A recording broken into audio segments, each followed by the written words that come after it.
all of the praises to the Most High and His Son, Yahweh, Ba'ashmi Awashai, Ba'ashmi Rakak, Wadash, and double honors to the apostles of the great millstone, and salutations to the Yakim that they continue to further this ministry throughout the four corners of the earth. Shalom to those that are learning and listening and growing thereby as well.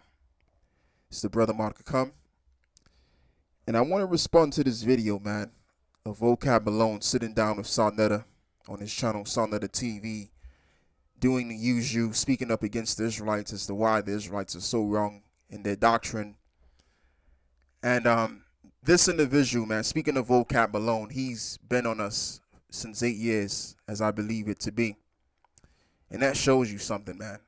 That shows that we've reached the gold mine. And what is the gold mine?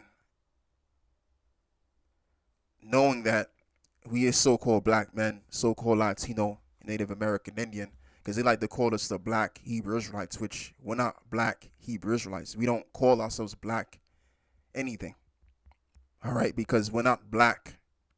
We're simply Israelites. Point blank. Period.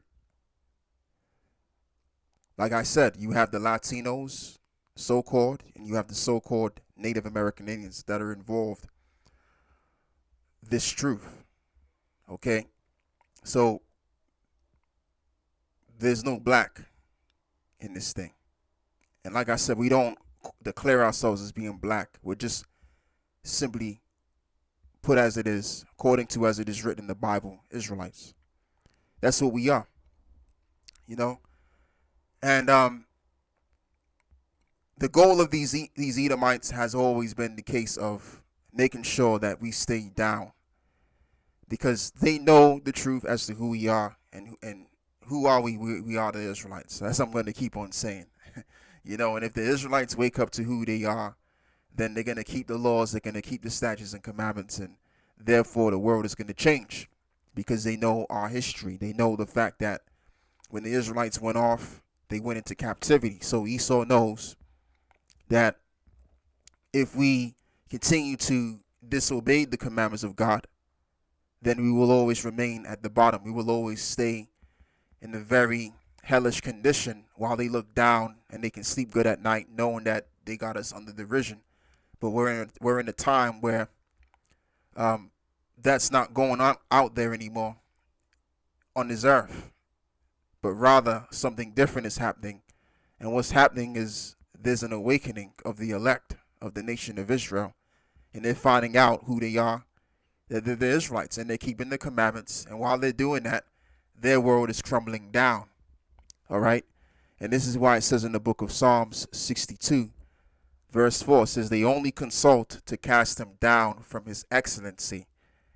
They delight in lies, and they bless with their mouth, but they curse inwardly, Salah. So, as well as you have Vocab, when he appears to be on camera a lot of the times, he declares himself as this kind person, and he wouldn't hurt nobody, and he's for our people. But in all reality, he's against our people. Because what's wrong with us calling ourselves Israelites? It was nothing wrong with us calling ourselves Egyptians or Kemetic or Muslims, Rastafarians, or Hinduism. There was nothing wrong with that. But all of a sudden, since that we've came around being Israelites, oh, that's a problem. Now you got these agents that have came from these theologian schools, and they dedicate their life, so much so that this individual spent 8 years, as I believe, on our case. Because they don't want us to mount anything. They want us to be down and out. They want us to be pacified. And the way that they can get us pacified is within the Christian church. You know? Once we're in the Christian church, we ain't going nowhere. But it's not happening. Because when you look at the Christian church, you have by the sheepfold, people are leaving these churches. A lot of our people are leaving these churches by the sheepfold. So what do you do now? I mean, there's nothing more these Edomites can do. All right? Because once people make up their mind, people are going to do whatever the hell they want to do. And it's all by the will of the Heavenly Father. Anyway, that men take the steps and make the choices that they make. All right. So anyway, let's read this again. It says, they only consult to cast them down from his excellency and they delight in lies. And that's the thing. This society of Esau is based on lies and corruption. This is how Esau is able to always have the upper hand in lying to people. He can't rule with the truth. He has to rule the people by lies. Okay? Because they're weak. They are weak people. They're so weak they have to cheat, they have to lie, they have to steal, and they have to manipulate your mind because they really can't rule you with the truth or in a truthful sense. And this guy is sent as an agent to bring Jake back to sleep. But nope, it's not happening. And another thing too, this truth doesn't involve Esau. It doesn't involve the Amalekites. And as the other nations during the time of Ezra, when he was building the temple, the other nations wanted to be a part of this, but we told them, we said, look, what do you have to do to build with us? This has nothing to do with you. You know what I mean? So it's equivalent to us telling the majority of these other nations, including these Edomites, that they have no part in this ministry, which is the truth. So because we've told them this, now they want to frustrate the gospel from getting out, that we're the Israelites and we're the covenanted people, and that the Lord, as they call him, Jesus Christ, is a so-called black man, and they have a problem with that. And we don't call him those names. We call him Yahweh Shai because that's his real name, and he was a Hebrew. He wasn't no Greek. He wasn't no Englishman. He was a Hebrew. So we call him by his name, Yahweh Shai, and they have an issue with that too.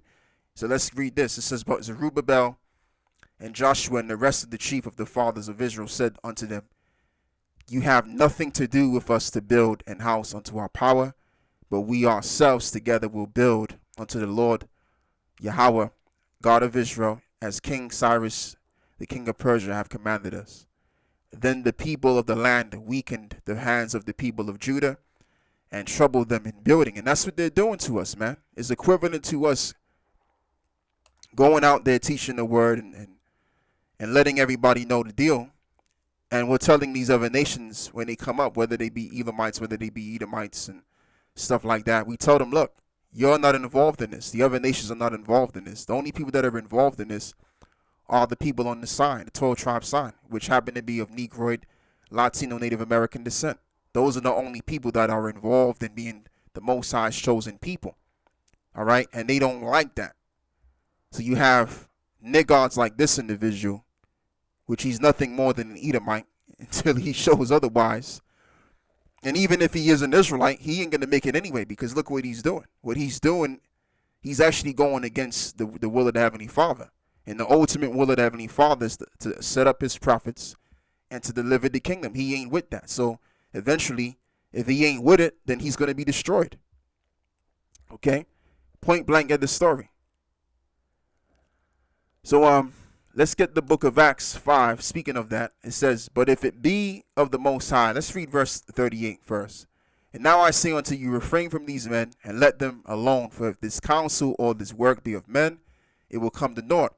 But if it be of the Most High, you cannot overthrow it, lest haply ye be found even to fight against the Most High. And that's exactly what he's doing. He's rebelling against the Heavenly Father and his will. And the worst thing you could ever do is suppress the ministry of the prophets. That's the worst. I mean, you could do a whole lot of bad things on this earth, but that's the most wickedest move you can ever make, is stopping the truth from getting out. All right?